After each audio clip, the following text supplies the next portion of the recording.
2026년 새해에 여러분의 개인과 가정의 하나님의 축복이 함께 하시길 빕니다. 절제 없는 힘은 야만이라는 제목으로 새 벽두의 주보에 제가 칼럼을 썼습니다. 읽어보겠습니다. 2026년 새해가 밝았지만 온 세상이 놀라는 어둠의 난리가 났다. 미국이 3일 밤에 베네수엘라 수도 카라카스를 침략하여 마두로 대통령을 생포하여 미국으로 압송했다. 특수부대 번개작전으로 140분 만에 80명을 죽이고 주권국가의 정상을 압송한 사례는 현대 국제 정치사에서 그 유래를 찾기 어렵다. 트럼프 미국 대통령은 마두로가 미국의 마약을 밀매하는 죄인이기 때문이라 하지만 사실 이 나라에 막대한 석유의 마음이 있기 때문이라고들 말하고 있다. 당장 트럼프는 안정적인 정권이 이루어질 때까지 미국이 베네수엘라를 운영하겠다고 선언했다. 옛날 식민지 점령 시대 때나 있을 법한 일을 오늘 21세기에 이렇게 남의 나라를 빼앗겼다니 한심한 일이다. 급박한 뉴스와 유행과 전 세계가 우려와 반대를 말하고 있다. 그러나 트럼프는 반성은커녕 수틀리면 앞으로 콜롬비아나 쿠바, 멕시코 그리고 그린란드까지도 삼키겠다는 뜻을 내비쳤다. 그렇다면 약육강식의 정글법칙 약탈 전쟁 세상을 만들자는 것이다. 3차 대전의 종말로 다 끝내자는 것인가? 지금까지 인류는 이렇게 망하지 않으려 국제법을 만들고 국내법을 만들어 상생의 평화를 노력해왔다. 특히 오늘날 미국은 예수 그리스도의 사랑을 믿고 전하는 나라다. 이 신앙 정신으로 살기 위해 대통령이 성경책 위에 손 얹고 서약하는 나라다. 만약 예수의 정의로 베네수엘라와 그 대통령을 다스리고 싶다면 이런 폭력 말고 다른 방법으로 해야 한다. 모든 것이 가하나 모든 것이 유익한 것이 아니요 덕을 세우는 것이 아니다. 고린도전서 10장 23절. 주님은 칼로 쓴 자는 칼로 망하리라 하셨다. 야고보서는 욕심이 잉태한 죄를 낳고 죄가 장사한 자 사망 난다고 말씀하셨다. 힘을 절제하려면 그것은 힘이 아니라 야만임을 알아야 된다.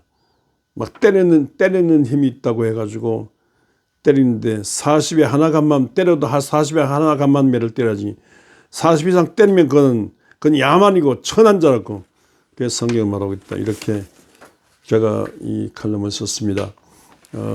정말로 힘이 있다고 해가지고 세계 질서를 어기며 산다면 자칫하면 3차 대전이 일어날 위기가 오는 것입니다. 이런 트럼프의 무한 질주에 대해서 독일 대통령인가 말했어요. 이 세계 도둑놈이 설친다고 말했습니다. 이렇게 남의 걸 빼앗는 이런 심보로 설친다. 미국 우선으로 설친다면 미국은 세계 평화를 위해 기여하는 것이 아니고 히틀러가 2차 대전 이렇게 했듯이 미국 3차 대전 같은 거 일어날지도 모릅니다. 그러니까 미국이 아무리 힘이 있어도 절제해야 됩니다. 절제하지 않으면 그건 힘이 아니에요. 절제하지 않으면 그건 야만이에요. 하나님께서 버림을 받아요. 우리 한국이 이제 2024년도 12월 3일 윤석열 계엄령 선포 날 아직까지도 진정되죠. 2026년 새해가 왔는데 아직까지도 재판 과정이 온전치 못하고 있습니다. 윤석열 대통령이 권력을 잡았는데 거대 야당이 크게 견제한다고 해가지고 전방에 공수부대를 풀어가지고 국회의원을 체포하고 계엄령을 선포해서 계엄령 성공해서 종신토록 집권하려고 하다가 실패했습니다. 대통령이 아무리 권력이 아무리 강하다 할지라도 대통령이 그 권력을 절제하고 야당과 거대 야당을 협상하고 어떻게 하든 야당과 손잡고 어떻게 하든지 그 임기를 채우면서 나라와 민족을 섬기려고 애쓰다 보면 성공한 대통령입니다. 그게 안 된다고 해서 그 급한 성격에 그냥 술에 취하고 술에 점쟁이 역술인 이런 것들에게만 전부 다는 이래가지고 하면 된다는 게 천공이가 만공이가 무슨 건진이가 빠지니까 도산가 보살 안산보살 수염보살 이런 것들에 이것들에 의해서 이렇게 좌우지우지 된다. 그리고 뭐 지가 믿는 무슨 뭐 귀신 마귀 같은 세력이 막 자기를 도와줄 줄 알고 이거 얼마나 위험한 천만입니까? 이렇게 마음대로 자기 마음대로 이렇게 하면 큰일 납니다. 그 권력을 견제받지 않으면 그럼 다행히 정말 서강대교 넘지 않는다는 군이 있었어요. 한번 그 사령관이 책임자가 있었어요. 또 저기 서울 상공에 군 헬기가 마음대로 뜨지 못하도록 자꾸 지연시키는 그 작업 사람이 있었어요. 그리고 군인들이 와서 보니까 뭐 무슨 국회의원을 이건 뭐 국회에 들어가던데 보니까 뭐 국회 간첩이 침해하는데 국회 간첩인 공산당 간첩 있는 것이 아니고 국회의원들이 있는데 아니 뭐 국회의원들을 잡으라고 우리한테 국회의원들 잡으라고 하느냐고. 그래서 깨어있는 이 군인들이 있었어요. 미적지근하게 대하는 군인들이 있었어요. 그리고 시민들이 민주주의를 지키기 위해 시민들이 강력하게 달려들었어요. 5.18 광주를 45년 전에 있었던 5.18 광주를 생각하면서 우리가 민주주의를 이 나라를 지켜야 된다고 하면서 윤석열 계엄령 내란의 우두머리를 향해서 막 달려들었어요.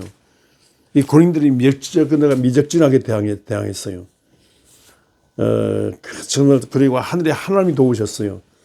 그래서 무엇보다도 하나님의 도우심이죠.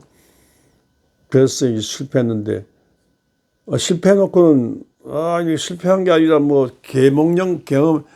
거대 야당에 대해서 계몽하려고 거대 야당을 혼내주고 정치를 온전히 할 야당으로 겸손하게끔 해서 정치를 온전하게 하려고 하는데 그런 거짓말이 됐습니까? 그리고는 자기는 잘못한 것 같고 부하들이 잘못했다고 하는데 그런 거짓말 그걸 계속 들으면서 재판 보고 있다는 게 참 우리가 한심한 일이죠. 아무튼 권력이 있어서 마음대로 막 그 군 권력 통수권자로서 군인들 동원해서 막 자기 마음대로 하는 이런 것은 안 됩니다. 여기에 대해서 이런 뭐든지 할 수 있다는 권력자의 오만에 대해서 브레이크를 거는 그것 때문에 우리가 이만한 세계에서 부끄럽지 않은 민주주의를 하고 있습니다. 그래서 새 출발하고 있는 거예요.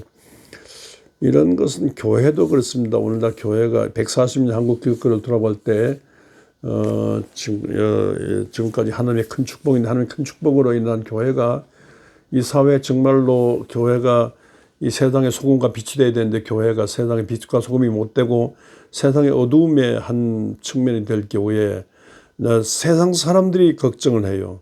세상 사람들이 걱정하지 않을 정도로 안 믿는 세상이 걱정하지 않을 정도로 이게 일본 강점기의 초대 교회들처럼 140년 전 교회들처럼요. 오늘 이 시대 이 광야 같은 세상에 구름기둥 불기둥 같이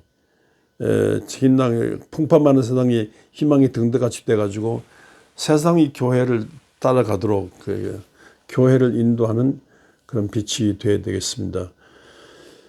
교회가 그렇게 되자면 교회 당회 목사가 문제인데 항상 지금 이 시간이 목사 문제를 다루는 시간인데 목사도 이제 권력자죠. 당회라는 게 막강한 권력자, 당회장이라는 권력자예요.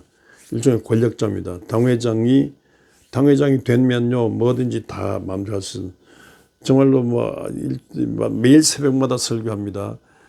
매주일마다 목사가 설교합니다. 또 주간에 또 설교해요. 이게 뭐 참 많은 사람들 앞에 이렇게 언제나 스피커를 갖고 설교하고 또 그 설교를 통해서 자기 남들의 신앙적인 것 있고 그런 신앙적인 희망을 갖고 막 선포하는데 하늘나라 거창한 나라가 선포하는데 그리고 또 뭐 목사가 뭐든지 할 수 있다는 자신감 하나님께서 주시는 막 능력을 받아 자신감을 이렇게 하는데 그러나 이렇게 성령의 능력 받아서 한다 할지라도 말씀 안에서 이 제동이 걸려야 되고요. 특히 기도한 중에 성령에 의해서 이 제동이 걸려야 됩니다. 브레이크 장치가 있어야 된다면 목회 자기 남대로 신념을 갖고 하는 악셀레이터에 영적인 브레이크가 걸리면서 해야 목회가 온전해진다 할 수 있습니다. 뭐든지 할 수 있다. 당회장이 뭐든지 할 수 있다. 아니에요. 당회장이 성경에 의해서 브레이크 걸면 해야 되고요. 기도한 중에 성령에 의해서 해야 됩니다. 기도한 중에 성령과 능력 받았다 할지라도, 성령 은사 받았다 할지라도요, 사랑과 희락과 평과 인내와 자비, 양성과 충성과 온유와 절제 9가지 열매를 보여야 되고요. 특별히 그 마지막 성령 열매 절제, 셀프 컨트롤할 수 있는 절제하는 힘이 있어야 됩니다. 절제력이 있어야 돼요. 브레이크 장치가 있어야 된다면, 영적인 브레이크 장치가 있어야 된다 말이죠. 바울이 위대한 점은 바울의 몸에 가시 같은 그것이 있어가지고, 몸에 가시 같은 것이 절제에 있어 돼가지고요, 마음대로 어떻게 할 수가 없어요. 몸에 가시 같은 것이 있었기 때문에 바울이 위대한 겁니다. 바울에게는 언제든지 몸에 가시 같은 절제력이 있었어요. 목회 절제력이 있어야 됩니다. 절제력이 없으면 큰일 나죠. 온갖 죄를 저지게 되고, 신앙의 숲 속에서 온갖 마음대로 일을 마음대로 할 수가 있습니다. 제가 은퇴하고 난 다음에 저에 대해서 이렇게 무슨 말이 있는 것 같아요. 그래서 몇천 명 중에 몇십 명이 크지 않습니다만, 이분들이 저에 대한 얘기를 제기하면서 재정적인 이런 것도 제기하면서 경찰에 고발했어요. 그래서 제가 1년 동안 이렇게 조사를 받았는데, 제가 그랬어요. 이거 다 목사가 마음대로 한 것이 아닙니다. 재직 회록에 있는 것이고, 당회록에 있는 것이고, 공동회록에 있는 것입니다. 또 감사받는데 감사 기록에 있는 겁니다. 재정장부에 다 기록이 되는 겁니다. 하면서 차근차근 설명했어. 그래요? 그래요? 그러면 다 조사해보죠. 나중에 1년 뒤에 무혐의가 됐어요. 그것은요, 목사가 마음대로 하지 않았다고 말입니다. 목사가 마음대로 한 것 같은데 마음대로 하지 않았어요. 저는 광고 한마디 해도, 주보 광고 한마디 해도요, 그 회의를 거치지 않고는 함부로 안 하고요. 앞으로 추진 안 해요. 반드시 당회 회의를 거친다는 게 중요한 겁니다. 회의를 거치지 않고 당회의를 앞세우고 자기 마음대로 막 한다는 것은요, 폭력이고요, 야만이에요. 이게 힘 있지만은요, 절제하지 않는 힘은, 성령의 절제력에 의한 이것을 하지 않으면 교회는 큰일 납니다. 교회는 세상에 가장 이상한 단체가 되는 거예요. 이와 같이 이 절제력이 있는 강력한 지도력, 하나님으로부터 오는 강력한 성령에 나타난 능력에 의한 은사에 의한 강력한 지도력, 강력한 섬김이 있대 성령의 열매한 절제를 받으면서 주의 교회를 잘 섬기고, 이 땅에 하늘나라 운동을 크게 일으키는, 이 땅에 소망을 주는 그런 교회 목사, 이런 목사를 모시는 교회가 될 수 있기를 주의 이름으로 축원합니다.